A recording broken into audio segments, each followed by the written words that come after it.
एक व्यक्ति हमेशा ईश्वर के नाम का जाप किया करता था। धीरे धीरे वह काफ़ी बुजुर्ग हो चला था, इसलिए एक कमरे में ही पड़ा रहता था। जब भी उसे शौच स्नान आदि के लिए जाना होता था, वह अपने बेटों को आवाज़ लगाता था और बेटे ले जाते थे। धीरे धीरे कुछ दिन बाद बेटे कई बार आवाज़ लगाने के बाद भी कभी कभी आते और देर रात तो नहीं भी आते थे। इस दौरान वे कभी कभी गंदे बिस्तर पर ही रात बिता दिया करते थे। अब और ज़्यादा बुढ़ापा होने के कारण उन्हें कम दिखाई देने लगा था। एक रात को शौच के लिए जैसे ही उन्होंने आवाज़ लगाई, तुरंत एक लड़का आता है और बड़े ही कोमल स्पर्श के साथ उनको निवृत्त करवाकर बिस्तर पर लेटा जाता है। अब ये रोज़ का नियम हो गया। एक रात उनको शक हो जाता है कि पहले तो बेटों को रात में कई बार आवाज़ लगाने पर भी नहीं आते थे, लेकिन ये तो आवाज़ लगाते ही दूसरे क्षण आ जाता है। बड़े कोमल स्पर्श से सब निवृत्त करवा देता है।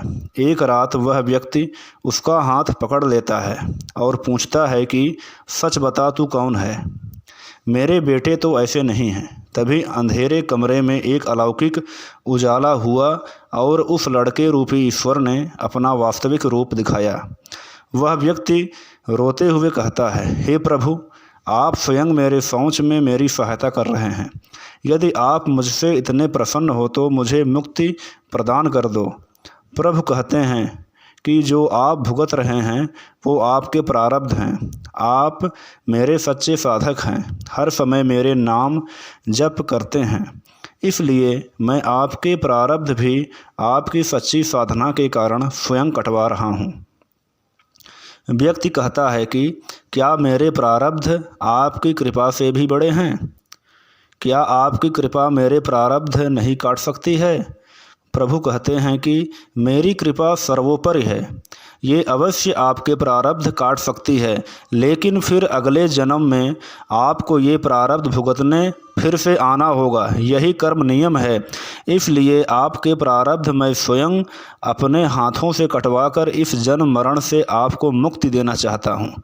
ईश्वर कहते हैं प्रारब्ध 3 तरह के होते हैं, मंद, तीव्र और तीव्रतम। मंद प्रारब्ध मेरा नाम जपने से कष्ट कट जाते हैं।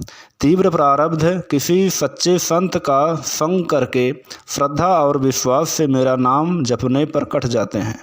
तीव्रतम प्रारब्ध भुगतने ही पड़ते हैं, लेकिन जो हर समय श्रद्धा और विश्वास से मुझे जपते हैं उनके प्रारब्ध मैं स्वयं साथ रहकर कटवाता हूँ और तीव्रता का एहसास नहीं होने देता।